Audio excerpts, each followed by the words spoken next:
আপনারা সকলেই শিক্ষক, আমি নিজেও শিক্ষক।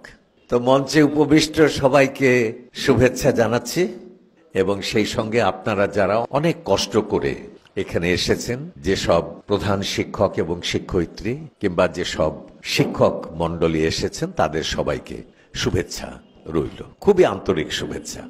কারণ এই ধরনের একটা কাজে ভালোবাসা নিয়ে, উৎসাহ নিয়ে, আনন্দ নিয়ে আজকাল মানুষ খুব বেশি আসে না।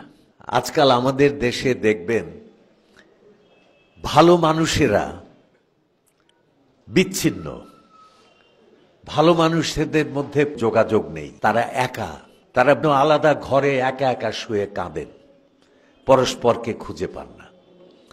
কিন্তু যারা খারাপ তারা কিন্তু খুবই সঙ্গবদ্ধ। এক শয়তান হুক্কা হুয়া দিলে মুহূর্তে হাজার শয়তান ক্যা হুয়া করতে করতে এগিয়ে আসে, তাই না? সেই জন্য আজকে আমাদের দেশে দুর্বৃত্তেরা ভালো মানুষদের চাইতে অনেক ওপরে উঠে গেছে, তারা অনেক শক্তিশালী হয়েছে। আমাদের সংগ্রাম তো তাদের সঙ্গেই, তাই না? আমরা শিক্ষক, আপনারা শিক্ষক, আমি নিজে শিক্ষক, আমার জীবনে 30 বছর আমি শিক্ষকতা করেছি। এই যে একটা শক্তিশালী অন্ধকার, এই অন্ধকারের সঙ্গে যদি আমাদের যুদ্ধ করতে হয় এবং এই যুদ্ধে আমাদের যদি জয়ী হতে হয়, তাহলে আমাদের কি করতে হবে? আমাদের আলোকের যোদ্ধা তৈরি করতে হবে, তাই না? যে যোদ্ধারা কি অন্ধকারের পক্ষে হবেন না আলোকের পক্ষে হবেন? আলোকের পক্ষে হবে। সেই যোদ্ধাদের আমাদের আজ গড়ে তুলতে হবে। কারণ ছোট মানুষ আর বড় জাতি এটা একসঙ্গে কখনো হয় না। যদি জাতি হিসেবে আমাদের বড় হতে হয়, তাহলে মানুষ হিসেবেও আমাদের বড়ই হতে হবে। আল-বেরুনি একটা খুব অসাধারণ কথা বলেছিলেন। উনি বলেছিলেন যে কোনো শহরে গিয়ে যদি দেখো যে শহরের রাস্তাগুলো ছোট, তাহলে কি বুঝবে? কি বুঝবে? সেই শহরের মানুষের মনগুলো ছোট। মন ছোট রাস্তা তৈরি করে ফেলেছে। আপনি তাকিয়ে দেখেন একটা জাতির মধ্যে কত রকম মানুষ আছে। পুলিশ আছে, কন্ট্রাক্টর আছে, তাই না, ইঞ্জিনিয়ার আছে, ডাক্তার আছে, আমলা আছে, ব্যবসায়ী আছে, কত কিছু আছে। আমরা করিটা কি? আমরা একটা খুব বড় কাজ করি, সেটা হচ্ছে যে একজন মানুষ আমলাই হন আর ডাক্তারই হন আর ইঞ্জিনিয়ারই হন, ব্যবসায়ী হন, যাই হন, সকলকে একটা জায়গায় আসতেই হয়। সেই জায়গাটার নাম কি? বিদ্যালয়। এবং আমাদের সামনে এসে তাদের বসতেই হয়। তখন তারা বাচ্চা ছেলে মেয়ে, হয়তো হাফ প্যান্ট পরে, লিকে চেহারা, মনে হয় কিছুই না। এমন হতে পারে যে সে একদিন প্রেসিডেন্ট হবে, তাই না? সে একদিন প্রধানমন্ত্রী হবে, সে একদিন নোবেল প্রাইজ পাবে, সে একদিন পৃথিবীর শ্রেষ্ঠ মানুষ হবে, কেউ তো জানে না। সারা জাতি আমাদের সামনে আসে কেন? অধঃপথে যাওয়ার জন্য না বিকশিত হওয়ার জন্য? সুতরাং আমাদের দায়িত্ব কি? ছাত্রীদের বিকশিত করা, তাদের মনকে সমৃদ্ধ করা, তাদের স্বপ্নকে শক্তিশালী করা, তাদেরকে যোগ্য মানুষ হিসেবে গড়ে তোলা। এইটাই হচ্ছে একজন শিক্ষক হিসেবে আমাদের দায়িত্ব। তাহলে শিক্ষকের প্রধান দায়িত্বটা কি হলো? জাতিকে বড় করে তোলা, তাই না? শিক্ষক যদি বড় হন, জাতি বড় হবে। শিক্ষক যদি বড় না হন, জাতি ছোট হয়ে থাকবে। সুতরাং আমাদের উপরে কিন্তু সবচেয়ে কঠিন একটা দায়িত্ব অর্পিত হয়ে আছে, যে জাতিকে আমাদের বড় করতে হবে, সমৃদ্ধ করতে হবে, যোগ্য করতে হবে। এখন একটা শিশুকে বড় করে তুলব, কি করলে মানুষ বড় হয়? বড় কিছু সংস্পর্শে আনলে মানুষ বড়। এখন যদি আমি বলি যে আমি সুন্দর হতে চাই, কি হলে আমি সুন্দর হব, আমি কি উত্তর দেব? আমি বলবো সুন্দরের কাছাকাছি যাও, সুন্দরের সঙ্গে বাস করো, তুমি আস্তে আস্তে সুন্দর হয়ে যাবে। তুমি চাঁদের সঙ্গে বাস করো, তুমি ফুলের সঙ্গে বাস করো, তুমি জ্যোৎস্নার সঙ্গে বাস করো, তুমি কবিতার সঙ্গে বাস করো, সঙ্গীতের সঙ্গে বাস করো, চিত্রকলার সঙ্গে বাস করো, সুন্দর প্রকৃতির মধ্যে ঘুরে বেড়াও, তোমার মনটা আস্তে আস্তে সুন্দর হবে। সুন্দর হতে গেলে কার কাছে যেতে হবে? সুন্দরের কাছে।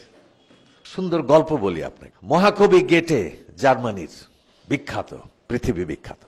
আপনারা পাইন গাছ অনেকেই দেখেছেন। পাইন গাছ ভারী স্নিগ্ধ, ভারী সৌন্দর্যময়, ভারী শান্ত।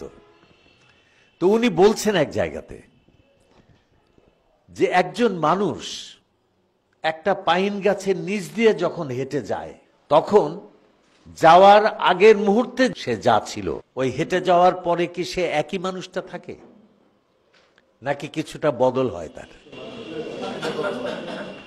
তার কাছ থেকে কিছু বিয়োগ হয় না যোগ হয়? কি যোগ হয়? পাইন গাছের শান্তি, পাইন গাছের স্নিগ্ধতা, পাইন গাছের সৌন্দর্য, তার রূপ তার সঙ্গে জড়িয়ে যায়। তো সুন্দরের কাছে গেলে কি হয়? সুন্দর আমাদের সঙ্গে, আমাদের ভেতরে যোগ হয়।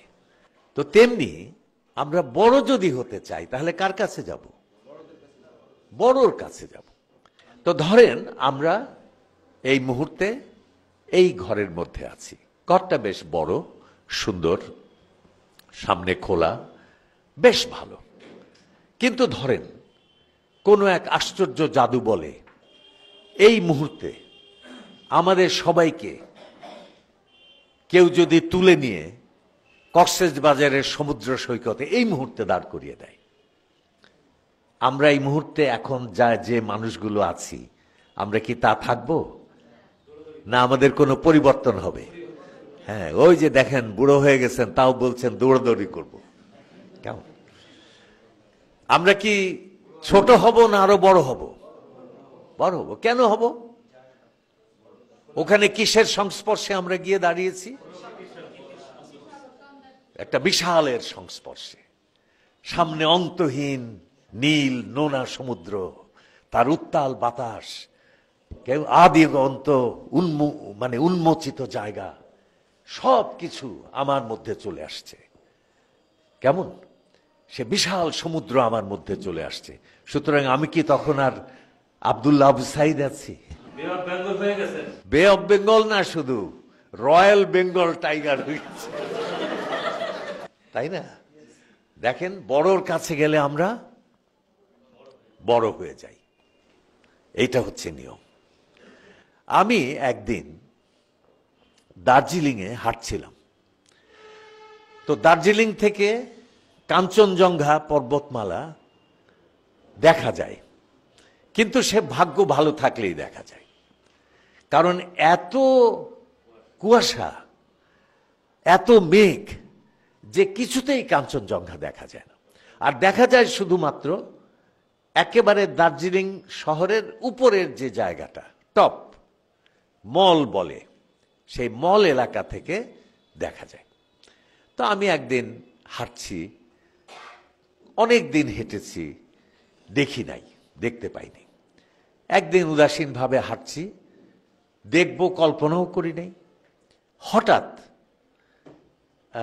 একটা মোড় ঘুরতেই সামনে দেখি আকাশ পরিষ্কার, ঝকঝকে নীল, তার মধ্যে সেই অন্তহীন বিশাল কাঞ্চনজঙ্ঘা।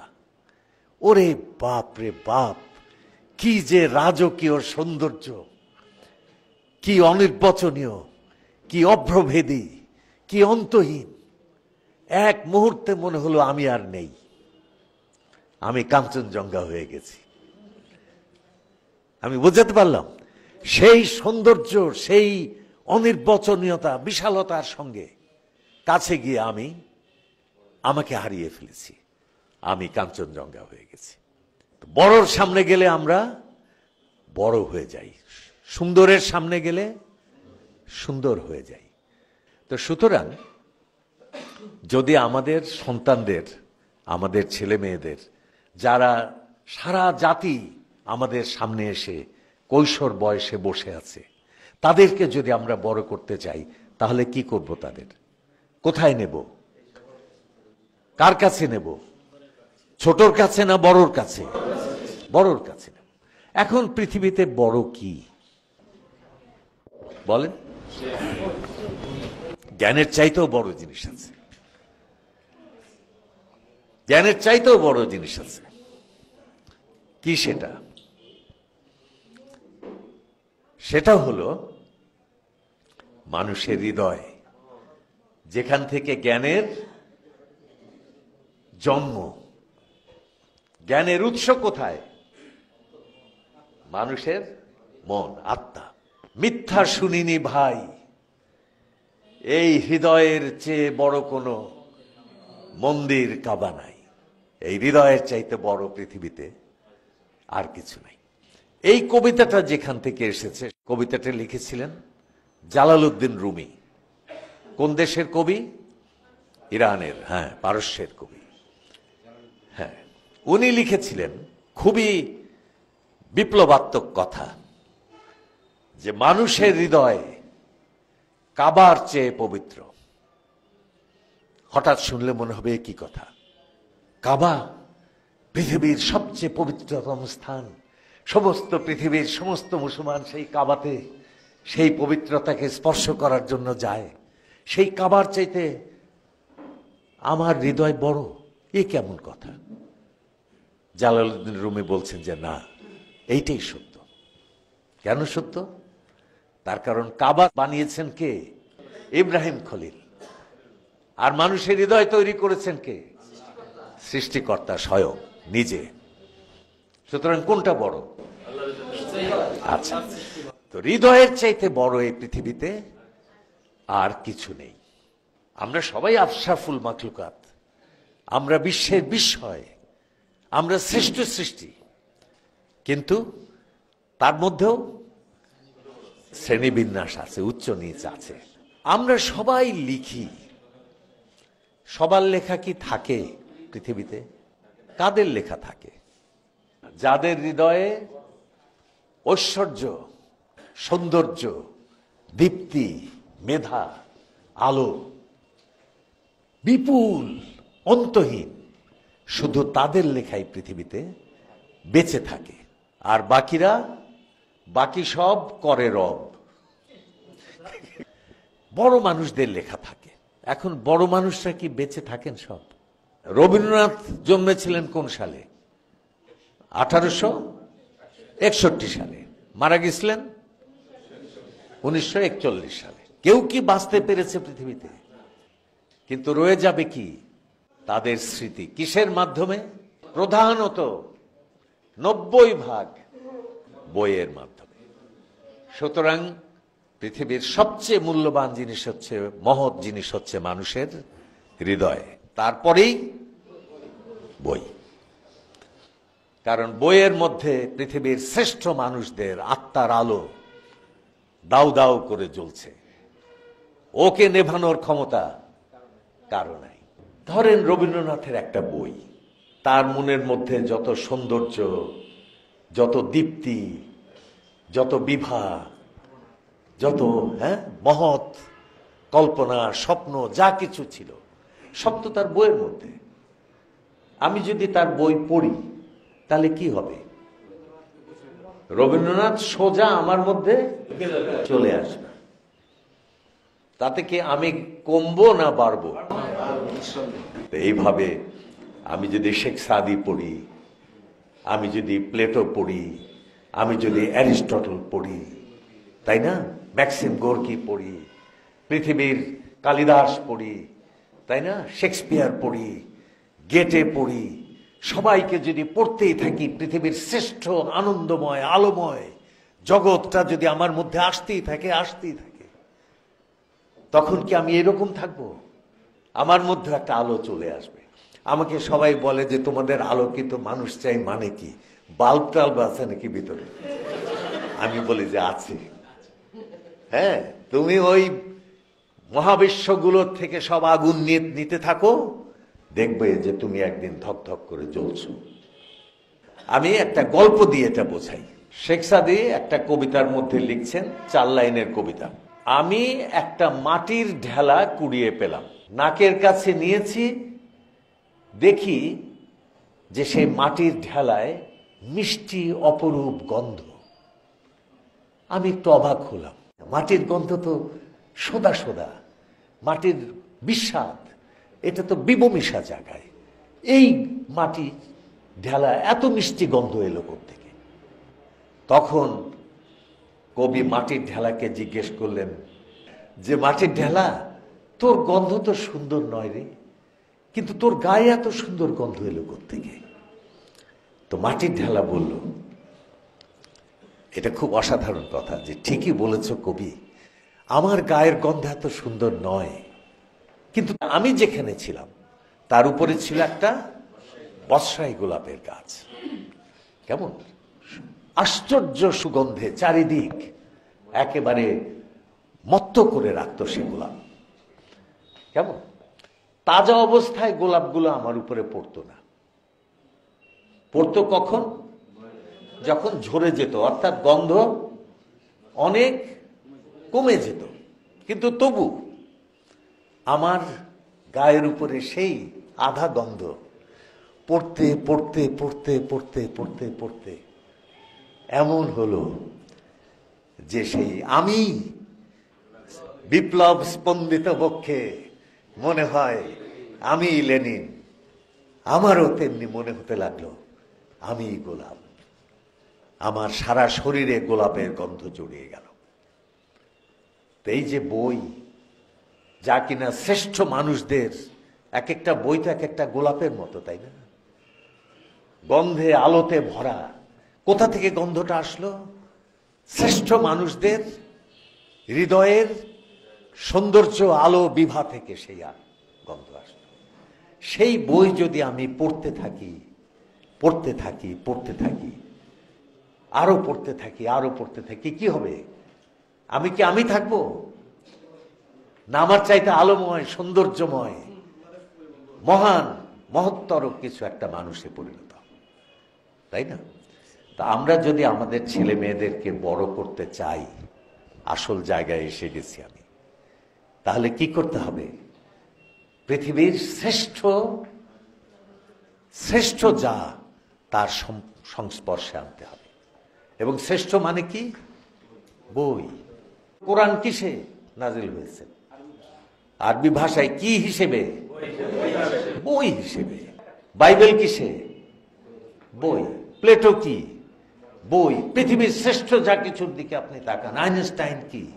বই। সবাই বই। মানব জ্ঞানের 90%, জ্ঞানের আলোর সৌন্দর্যের 90% বইয়ের মধ্যে আছে। সবচেয়ে সুন্দর বই, সবচেয়ে আলোয় ভরা, স্বপ্নে ভরা বই আমরা যদি একটা শিশুর মনের উপরে প্রতিনিয়ত ফেলতেই থাকি ফেলতেই থাকি ফেলতেই থাকি, তো কি হবে? সে বর্ষায় গোলাপ হয়ে যাবে। তা আমরা কি গোলাপের বাগান চাই? কেমন আমরা 34 বছর ধরে এই আন্দোলন করছি যে আসুন আমরা দেশকে একটা গোলাপের বাগানে পরিণত করি। এই গোলাপের বাগান আপনার স্কুলেও আমরা খুলতে চাই। আপনারা কি ভালোবেসে খুশি হয়ে এতে রাজি হবেন? আপনাদের কি মনে হয় যে আপনার সন্তানেরা, যে বাচ্চা ছেলে মেয়েগুলো আপনার কাছে আসছে, এসে বলছেন যে আমাকে বিকশিত করো, আপনি কি করবেন না? এবং যদি করতে চাই তাহলে তাকে তার হাতে তার মন এবং বয়সের উপযোগী সবচেয়ে সুন্দর, সবচেয়ে আলোময়, সবচেয়ে স্বপ্নে ভরা বইগুলো আপনার তুলে দিতেই হবে। তো আপনারা কি খুশি হয়ে রাজি হলেন? হ্যাঁ, এটা কি চলতে থাকবে?